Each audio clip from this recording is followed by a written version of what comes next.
ዛሬ ቅዳሜ ማለዳ ዓለም በድንጋጤ ነቅታለች። በመካከለኛው ምስራቅ ለዓመታት ሲፈራ የነበረውና የሶስተኛው ዓለም ጦርነት መነሻ ሊሆን ይችላል ተብሎ የተሰጋው መጠነ ሰፊ ወታደራዊ ግጭት በይፋ ተጀምሯል። ዩናይትድ ስቴትስና እስራኤል በጋራ በመሆን በኢራን ላይ እጅግ አውዳሚ የሆነ የአየርና የሚሳኤል ጥቃት መክፈታቸውን ተከትሎ መላው ቀጠና ወደማይታወቅ የደም አዙሪት ውስጥ ገብቷል። ፕሬዚዳንት ዶናልድ ትራምፕ ይህን ታላቅ የውጊያ ዘመቻ ሲሉ የጠሩት ሲሆን የኢራን ዋና ከተማ ቴህራንን ጨምሮ በሌሎች ስልታዊ ከተሞች ላይ ከፍተኛ ፍንዳታዎች እየተሰሙ ይገኛሉ። የጥቃቱ ቀዳሚ ኢላማ የታላቁ መሪ አያቶላህ አሊ ኻሜኒ ቢሮ አቅራቢያ መሆኑ ዘመቻው ኢራንን ከወታደራዊ አቅሟ ባለፈ የአገዛዝ ለውጥ ለማምጣት እየታለመ መሆኑ ግልጽ አድርጎታል። ፕሬዚዳንት ዶናልድ ትራምፕ ጥቃቱ ከተጀመረ በኋላ በራሳቸው የትሩዝ ሶሻል ማህበራዊ ሚዲያ ገጽ ላይ ባስተላለፉት እጅግ አስደንጋጭ የቪዲዮ መልእክት ይህ ግዙፍና ቀጣይነት ያለው ወታደራዊ እርምጃ አሜሪካን ከኢራን አገዛዝ የሚመጣባትን አፋኝ አደጋ ለመከላከል የተወሰደ መሆኑን ገልጸዋል። ትራምፕ በንግግራቸው ወቅት ለአሜሪካ ሕዝብ መራራ እውነታን አጋርተዋል። በዚህ ኦፕሬሽን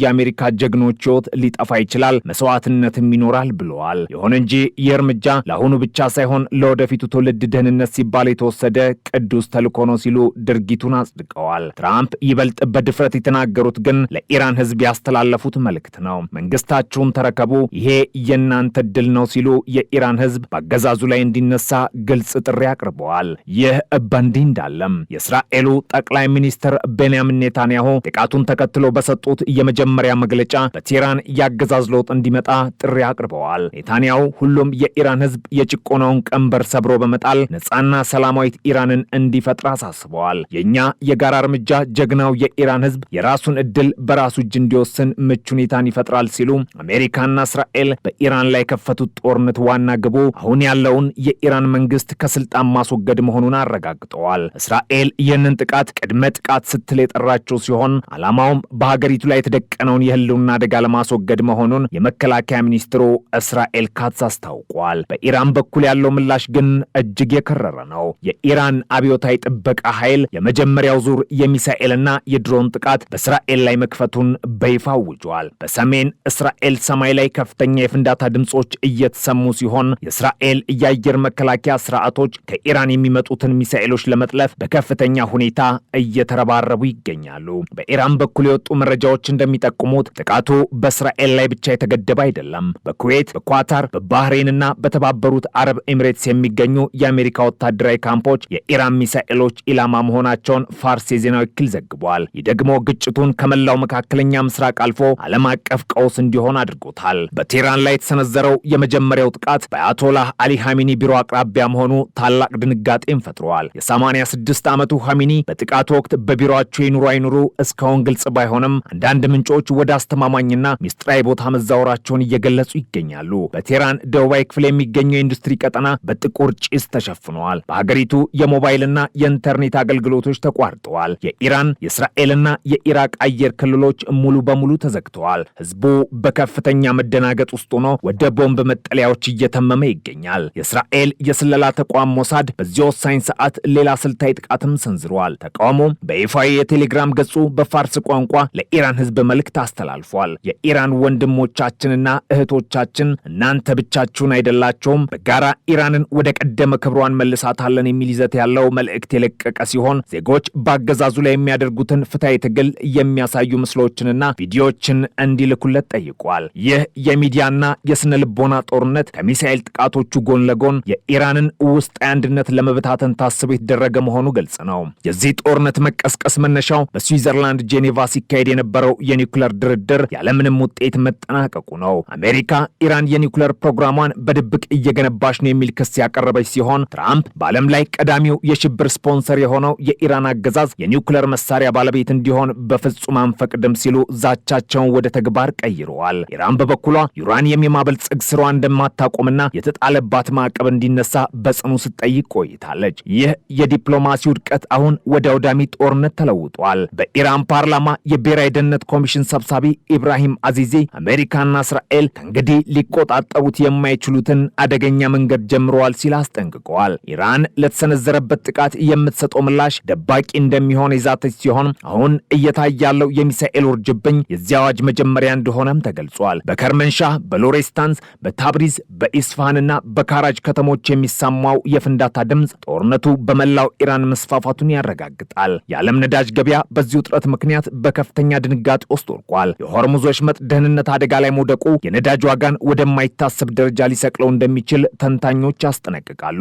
አሜሪካ ወደ ቀጠና ያሰማራቻቸው ግዙፍ የጦር መርከቦችና አውሮፕላኖች ጦርነቱ ለረጅም ጊዜ ሊቀጥል እንደሚችል አመላካሽ ነው። ትራምፕ ይህ ለወደፊቱ የሚደረግ የተከበረ ተልዕኮ ነው ቢሉም የታሪክ ምሁራን ግን የኢራቅን ጦርነት ትምህርት በማስታወስ ስጋታቸውን እየገለጹ ይገኛሉ። የእስራኤል መከላከያ ሚኒስትር እስራኤል ካትዝ በመላ ሀገሪቱ የአስቸኳይ ጊዜ አዋጅ አውጀዋል። ነዋሪዎች ወደ መጠለያዎች እንዲጠጉ ትዕዛዝ የተሰጠ ሲሆን ሀገሪቱ ማንኛውንም አይነት የአጸፋ ጥቃት ለመመከት በተጠንቀቅ ላይ ትገኛለች። በሰሜን እስራኤል የተሰማው የፍንዳታ ድምፅ የኢራን ሚሳኤሎች ወደ እስራኤል ምድር መድረሳቸውን የሚያረጋግጥ ነው። በሁለቱ ሀገራት መካከል ያለው ርቀት በሚሳኤል ፍጥነት ተሸርሽሮ ጦርነቱ አሁን የእያንዳንዱን ዜጋ ደጃፍ እያንኳኳ ነው። የአሜሪካ ልዩ መልእክተኛ ስቲቭ ዊትኮፍ እና የኢራን የውጭ ጉዳይ ሚኒስትር አባስ አራክቺ በጄኔቫ ሊያደርጉት የነበረው ቀጣይ ስብሰባ አሁን መሰረዙ የታወቀ ሲሆን የዲፕሎማሲው ጭላንጭል ሙሉ በሙሉ ጠፍቷል። አሜሪካ ዜጎቿን ከእስራኤል እንዲወጡ አስቀድማ ያሳሰበችው የዛሬው ጥቃት አስቀድሞ የታቀደና እጅግ አውዳሚ እንደሚሆን ስለምታውቅ ነው። የኢራን ባለስልጣናት ግን አስጠንቅቀንዎት ነበር፣ አሁን ግን መጨረሻው በእርሶ እጅ አይደለም በማለት ለትራምፕ ጠንካራ ምላሽ ሰጥተዋል። በአሁኑ ወቅት በፋርስ ባህረ ሰላጤና በሆርሙዝ ወሽመጥ ላይ የሚታየው የወታደራዊ እንቅስቃሴ በሳተላይት ምስሎች እየተደገፈ በጥንቃቄ እየተከታተሉት ይገኛሉ። የአሜሪካና የእስራኤል ጥቃት የኢራንን የኒውክሌር ተቋማት ምን ያህል እንዳወደመ ገና በዝርዝር ባይታወቅም በቴህራን ሰማይ ላይ የሚታየው እሳት ግን የጉዳቱን መጠን ግዙፍነት ያሳያል። የኢራን ሕዝብ በትራምፕና በኔታንያሁ ጥሪ መሰረት በአገዛዙ ላይ ይነሳል ወይስ በብሔራዊ ስሜት ከመንግስቱ ጎን ይቆማል የሚለው ጥያቄ ጦርነቱን ቀጣይ አቅጣጫ ወስነዋል። ይህ ጦርነት በመካከለኛው ምስራቅ ብቻ የሚገታ አይደለም። የዓለም አቀፍ የኃይል አሰላለፍ፣ የነዳጅ ዋጋና የአገራት ዲፕሎማሲያዊ ግንኙነት ሁሉ በዚህ ግጭት ምክንያት አዲስ መልክ ይዛል። ትራምፕ ለወደፊቱ የሚደረግ ተልዕኮ ብለው የጀመሩት ወታደራዊ እርምጃ ዓለምን ወደማይታወቅ የጥፋት ምዕራፍ ወስዷታል። የኢራን የሚሳኤል ናዳ አሁንም እንደቀጠለ ነው። የእስራኤል የአየር መከላከያ አሁንም በስራ ላይ ይገኛል። የታሪክ መጽሐፍት ዛሬን የመጨረሻው ሰዓት ብለው ሊመዘግቡት ይችላሉ። በአሜሪካ ወታደራዊ ካምፖች ላይ የደረሰው ጥቃት የአሜሪካን ቀጣይ እርምጃ ይበልጥ ጨካኝ እንደሚያደርገው ይጠበቃል። በኩዌት በባህሬንና በተባበሩት አረብ ኤሚሬትስ የሚገኙ የአሜሪካ ወታደሮች በከፍተኛ ስጋት ውስጥ ናቸው። ኢራን ምላሻችን ገና አልተጠናቀቀም ስትል፣ አሜሪካና እስራኤል ደግሞ ሁለተኛውን ዙር ጥቃት ለማድረስ እየተዘጋጁ ነው። በመካከለኛው ምስራቅ ያለው ሰማይ በጭስና በባሩር ተሞልቷል። ሰላም ግን አሁንም ከአድማስ ባሻገር የምትታይ ጭላንጭል ተስፋ ሆናለች። በኢራን ምድር እየተሰማ ያለው ፍንዳታ አሁን ከዋና ከተማዋ ቴህራን አልፎ ወደ ሌሎች ስልታዊ ከተሞች ተስፋፍቷል። እንደ ናይጄሪያ ኒውስና ሌሎች ዓለም አቀፍ የመረጃ ምንጮች ዘገባ ከሆነ በከርመንሻህ፣ በሎሬስታን፣ በታብሪዝ፣ በኢስፋሃንና በካራጅ ከተሞች እጅግ አውዳሚ የሆኑ ፍንዳታዎች ተሰምተዋል። እነዚህ ከተሞች የኢራን የሚሳኤል ማምረቻዎች፣ የኒውክሌር ምርምር ማዕከላትና የአብዮታዊ ጥበቃ ኃይሉ የጦር መጋዘኖች መገኛ መሆናቸው ጥቃቱ ምን ያህል የታቀደና ስልታዊ እንደሆነም ያረጋግጣል። በኢስፋሃን ሰማይ ላይ የሚታየው ደማቅ ብርሃን የኢራን የአየር መከላከያ ስርዓቶች ከሰማይ የሚወርዱትን የአሜሪካና የእስራኤል ሚሳኤሎች ለመግታት የሚያደርጉትን ተስፋ የቆረጠ ትግል ያሳያል። ሆኖም ጥቃቱ ግዙፍነቱና የተሳተፉት የጦር ጀቶች ብዛት የኢራንን መከላከያ አቅም በእጅጉ እየፈተነው ይገኛል። የኢራን ፓርላማ የብሔራዊ ደህንነት ኮሚሽን ሰብሳቢ ኢብራሂም አዚዚ ጥቃቱን ተከትሎ በሰጡ እጅግ ቁጣ የተሞላበት መግለጫ አሜሪካና እስራኤል ሊቆጣጠሩት የማይችሉትን አደገኛ መንገድ መጀመራቸውን አስታውቋል። አስጠንቅቀኖት ነበር፣ አሁን ግን የጀመራችሁት ጉዞ መጨረሻው በእናንተ እጅ አይደለም ሲሉ አዚዝ የተናገሩት ንግግር የኢራንን ቀጣይ መጠነ ሰፊ የአጸፋ እርምጃ አመላካሽ ተደርጎ ተወስዷል። የኢራን አብዮታዊ ጥበቃ ኃይል በበኩሉ የመጀመሪያው ዙር ምላሹን በእስራኤል ላይ መጀመሩን የገለጸ ሲሆን የአጸፋ ወደ ሌሎች የአሜሪካ አጋር ሀገራትም ሊዛመት እንደሚችል ፍንጮች አሉ።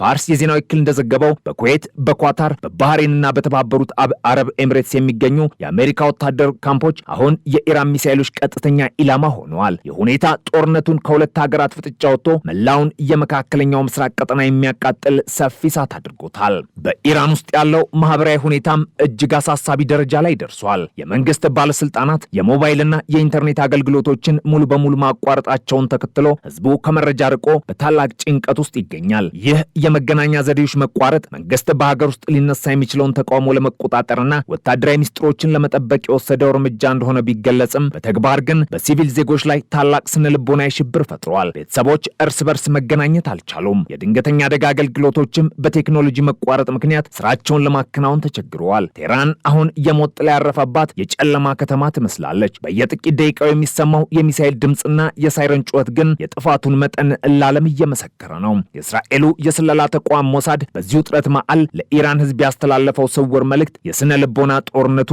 ምን ያህል የጠለቀ መሆኑን ያሳያል። የኢራን ወንድሞቻችንና እህቶቻችን እናንተ ብቻችሁን አይደላችሁም የሚለው የሞሳድ ጥሪ ህዝቡ በአገዛዙ ላይ እንዲነሳ ለማነሳሳት የታለመ ነው። አብረን ኢራንን ወደ ቀደመ ክብሯን መልሳታለን በሚል የቀረበው ይህ ጥሪ አሜሪካና እስራኤል ወታደራዊ ድልን ብቻ ሳይሆን የፖለቲካ ለውጥንም ጭምር እንደ ግብ መያዛቸውን ያረጋግጣል። ፕሬዚዳንት ትራምፕ መንግስታችሁን ተረከቡ ሲሉ የሰጡት ትዕዛዝ ከሞሳድ መልእክት ጋር ተዳምሮ የኢራን አገዛዝ ከውስጥም ከውጭም የመዳድ ስትራቴጂ አካል ሆኗል። የዓለም ነዳጅ ገበያ አሁን በከፍተኛ ድንጋጤ ውስጥ ነው። በሆርሙዝ ወሽመጥ ላይ የታየው ያልተለመደ የባህር ኃይል እንቅስቃሴ የዓለምን የነዳጅ አቅርቦት ላደጋ አጋልጧል። የኢኮኖሚ ባለሙያዎች እንደሚሉት የጦርነት በቀጣዮቹ ጥቂት ቀናት ውስጥ የማይቆም ከሆነ የነዳጅ ዋጋ ታሪክ በማያውቀው ሁኔታ ሊንር ይችላል። ይህ ደግሞ በዓለም ዙሪያ በሚገኙ ደካማ ኢኮኖሚዎች ላይ ከፍተኛ ዋጋ ግሽበትን ይወልዳል። የኢራን ባለስልጣናት የሆርሙዝ ወሽመጥ የመጨረሻው መሳሪያችን ነው ማለታቸው ለምዕራባውያን ኢኮኖሚ ትልቅ ማስፈራሪያ ሆኗል። ጦርነቱ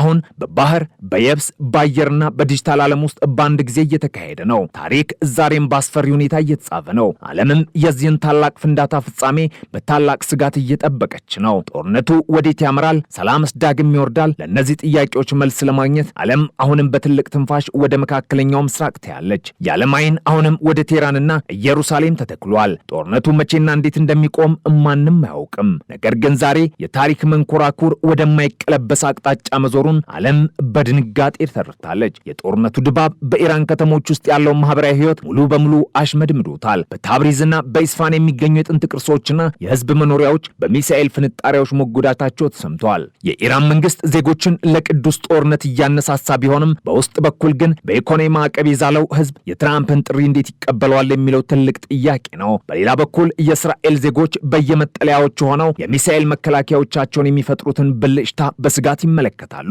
ይህ የሁለት ህዝቦች ሰቆቃ የፖለቲካ መሪዎች በድርድር ጠረጴዛ ላይ ስምምነት ማጣት ውጤት ነው። አሜሪካ በቀጠና ያሰማራቻቸው አውሮፕላን ተሸካሚ መርከቦች አሁን በፋርስ ባህረ ሰላጤ ስልታዊ ቦታዎችን ይዘዋል። እነዚህ መርከቦች የኢራንን የባህር ኃይልና የሚሳኤል ማስወንጨፊያዎችን በአንድ ጊዜ ሽባ የማድረግ አቅም አላቸው። ይሁን እንጂ ኢራን ለዓመታት ከመሬት በታች የገነባቻቸው የሚሳኤል ከተሞች አሜሪካ በሳተላይት ከምትመለከተው በላይ ውስብስብ መሆናቸው ይነገራል። ይህ የቴክኖሎጂና የብረት ፍጥጫ የሰው ልጅ የጥፋት ጥበብ ምን ያህል እንደረቀቀ ማሳያ ነው። በመጪዎቹ ሰዓታት ውስጥ የሚወጡ መረጃዎች የቀጠናውን ብቻ ሳይሆን የመላው ዓለምን የኢኮኖሚና የፖለቲካ አቅጣጫ የሚወስን ይሆናሉ። የነዳጅ ዋጋ መናር በአውሮፓና በኤሽያ ሀገራት ላይ የሚያስከትለው ጫና ዓለም አቀፉ ማህበረሰብ ጦርነቱ እንዲቆም ግፊት እንዲያደርግ ሊያስገድደው ይችላል። ነገር ግን ትራምፕና ኔታንያሁ የያዙት አቋም የመጨረሻው ድል እስኪመጣ ጦርነቱ ይቀጥላል የሚል ነው። ይህ ደግሞ ግጭቱን ወደ ረዥም ዓመታት ስቃይ ሊቀይረው ይችላል። የኢራንና የአሜሪካ ፍጥጫ መቋጫው ምን ይሆን ገና ባይታወቅም የዛሬው ዕለት ግን በሰው ልጅ ታሪክ ውስጥ ትልቅ ጥቁር ነጥብ ጥሎ ማለፉ አይቀሬ ነው። እያንዳንዱ የሚተኮስ ጥይትና እያንዳንዱ የሚሰነዘር ዛቻ በሚሊዮኖች የሚቆጠሩ ሰዎችን ህይወትንና የወደፊት ተስፋ እየቀጠፈ ነው። ዓለም ባንክሮ እየተመለከተች ነው። ታሪክም በደም እየተጻፈ ነው። ሰላም ለዓለም ይሁን የሚለው ምኞት አሁንም በሚሳኤል ፍንዳታ ተውጦ ይቀጥላል። የሆርሙዝ ወሽመጥ አየር አሁንም በባሩድ ጭስ ተሞልቷል። የኢራን ጀልባዎች በባህር ላይ እንደ ንብ መንጋ ሲንቀሳቀሱ፣ በሰማይ ላይ ደግሞ የቢቱ ሞተሮች ድምፅ እያስተጋባ ነው። ጦርነቱ ተነስቷል። ታሪክ የሚዘክረው ስለ ድል ሳይሆን ስለ ቴክኖሎጂ አውዳሚነትና ስለ መሪዎች ግትርነት ይሆናል። የመካከለኛው ምስራቅ ሰማይ አሁንም በጭስና በስጋት ተሞልቶ ይቀጥላል። የትኛው ወገን ቀድሞ ቃታውን ይስባል የሚለው ጥያቄ ዛሬ ተመልሷል። የኢራንና የአሜሪካ ፍጥጫ መቋጫው ሰላሚውን ጦርነት ገና ባይታወቅም የቀጣዮቹ ቀናት ሁነቶች ግን ለትውልድ የሚተርፍ የታሪክ አሻራ ጥለው እንደሚያልፉ ጥርጥር የለውም። እያንዳንዱ የሚወሰን ውሳኔ የመጪውን ትውልድ ዕጣ ፈንታ ይወስናል። ዓለማችን በፈንጅ ላይ ቆመች ሆናለች። የትኛው ወገን ቀድሞ ቃታ ይስባል የሚለው ጥያቄ ዛሬ ተመልሷል። ታሪክ ባንክሮ እየተመለከተን ነው።